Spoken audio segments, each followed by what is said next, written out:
Hey guys, welcome to New World Carpentry Solutions. This is actually going to be my first attempt at a long format video. I want to give you guys a quick update on everything that's happened inside the shop and all the upgrades that we have made. You guys have been seeing me build this door behind me and all the things I've done to it, being the 1/2 inch OSB French cleats. I want to tell you guys that this has been holding up just fine for over the last month. I have clamps and everything else attached to the back side of the door. On the other side as well, my bar clamps and everything else, but essentially, like I just mentioned in the other video, how French cleats work is all about the cleat itself. You want to make sure that one that spans multiple cleats and that it's also wide enough so it's not bearing all on one cleat. That's where all the strength really comes in a French cleat wall like this. The door has been a phenomenal asset to the shop, one because of the storage and the accessibility of pencils. This has actually been crucial for me because I lose pencils constantly, and I have like 30 pencils just sitting here and they're all sharpened. So even as I lose them, if I find them, I know where to put them back at. This has been great.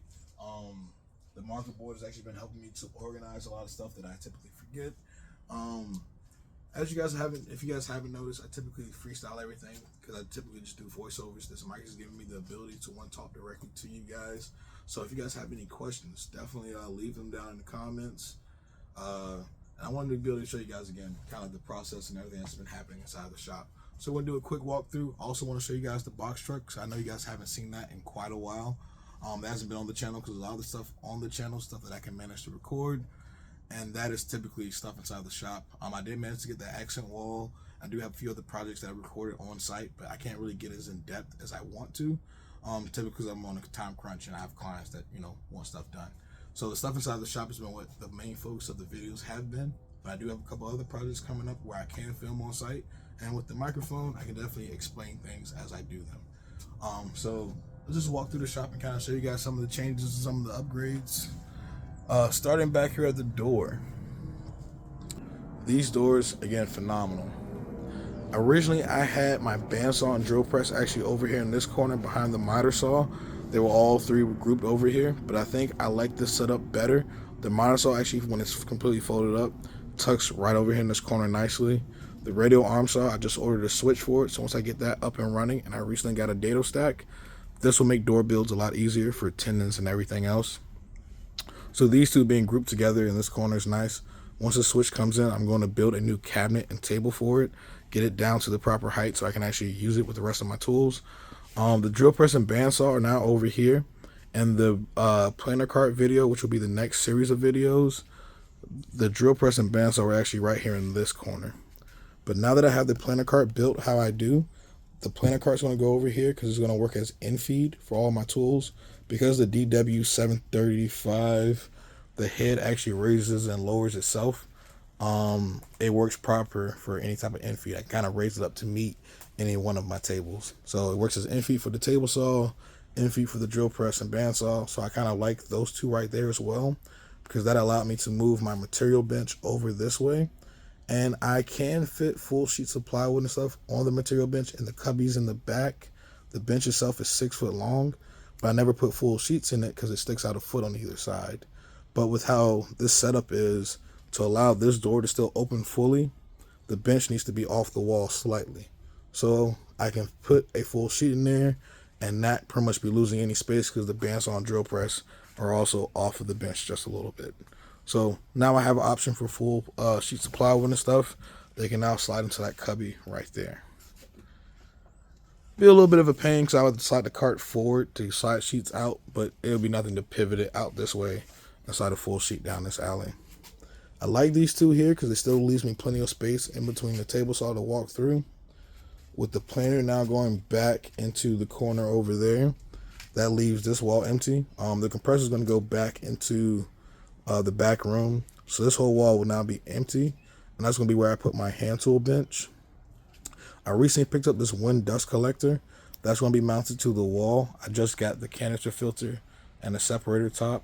I got to do some working on that, but that's going to get mounted on that wall above the planer, and that's going to be essentially the functioning workshop space. Now that back room is fully cleared out, though, I do plan to look into CNCs and maybe a 3D printer. This is all from this, pretty much from this wall backwards is my shop. And that's going to house all the tools. Going forward though, we have the bathroom, which I love, sink, mini fridge, some storage on that wall. I plan to add French cleats here. These are a sectional of seats that I built. I do need to add cushions to them, because the recliner's nice, but sometimes I have other people in here, so it's nice to have places for them to sit that's not covered in dust. So this space actually stays fairly clean because how far away it is. I also recently picked up a not Win Environmental, but a Win air cleaner. So that's gonna go right there where that hanging light is, and that's gonna help clean the air inside the shop. So everything this far forward should definitely stay fairly clean. Temporarily, I have my Park style workbench up here on some sawhorses. This is here just to help me stage all the material for this door build that I've been doing. So that's actually something else that's coming up on the channel. It'll be that planer cart. And then we also have a set of custom mahogany doors that we tackle shortly afterwards. So you guys are going to get to see how I actually go through the milling and planing process and how I build doors actually. And how I go from rough sawn mahogany that's sitting right over here. How to go from rough sawn 8/4 mahogany, 6/4 mahogany to a custom set of double doors. These are pretty much done. The last thing I need to do is actually mortise in everything, which I'm lucky enough to have the drill press attachment for a mortising bit. So once I built the table, the last thing I need to do is go into all the stiles and rails and cut all the mortises like I did for this one over here.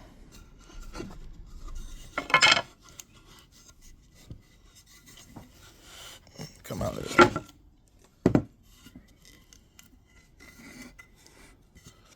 Go along loose. There we go. This is just a practice, but that's my next step. I'm going to build a drill press table, and then I'm going to get all the mortises drilled out for the door. So you guys will get to see that coming up fairly shortly. We're going to do the planer cart because that's kind of essential to this whole entire door build. But after the planer cart, we're going to go into this custom mahogany door. And one thing that I want to do, because I know you guys haven't seen it in a while, one is this front section of cabinets, because none of my videos ever really take place up here. But this is the full shop. This front half again belongs to my dad. He still works on cars, so he wants me to leave this front section for him to use. But if that lift wasn't here, I'm coming for that.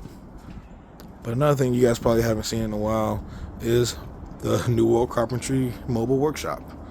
This thing is the staple. It's kind of where it all started at. My drawers and everything else. This is all inspired by the Ron Paul's design he had a while back, was working out of a box truck, and that is what inspired all of this. That and his current design as well. I kind of picked up from both of them. But the T-track added to the workbench top and everything else, I think that's what makes this really awesome. Because a lot of times I might have a job where I'm just coming in and I'm doing like some trim and finishing up some crown molding. It might only be a couple cuts. So it's really nice to be able to come in here. I might have like 6 pieces of baseboard for a bathroom or something like that.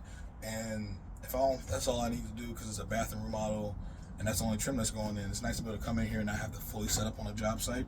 But also have the option to, because this miter saw slides all the way out, and I do have my stand sitting up there, so I can still set up a full functioning job site. You see the Polk mobile bench that's inside the shop now. That one typically sits right up here. It actually stops just shy of these seats, which is why I made it expandable. I wanted it to be able to collapse and be within this space, because from here to the back of the truck is just long enough for 8-foot sheets of plywood. So I can still have my bench inside the truck, still my 8-foot sheets of plywood, and then the height from here down is actually 49 inches. So my 4 sheets of plywood can slide all the way through here and not impede anything. So the whole truck shop kind of started before I had the access to a full functioning shop, but this is actually where it all started, and this is still very viable. This is what I do day to day, because most of my work is still contractual work. I don't get to do custom builds every day. A lot of stuff you guys get to see me doing inside the shop is just stuff I get to do when I get off, because it's fun for me. So yeah, this is actually where I make most of my money, and it's been awesome. The bed and seats, I have not been camping yet, so that still has not gotten its use. I'm planning to go camping eventually. I want to get some magnetic mesh screen for the back section of these doors, so I can actually leave the doors open, sit outside camp. I have one of the propane heaters, so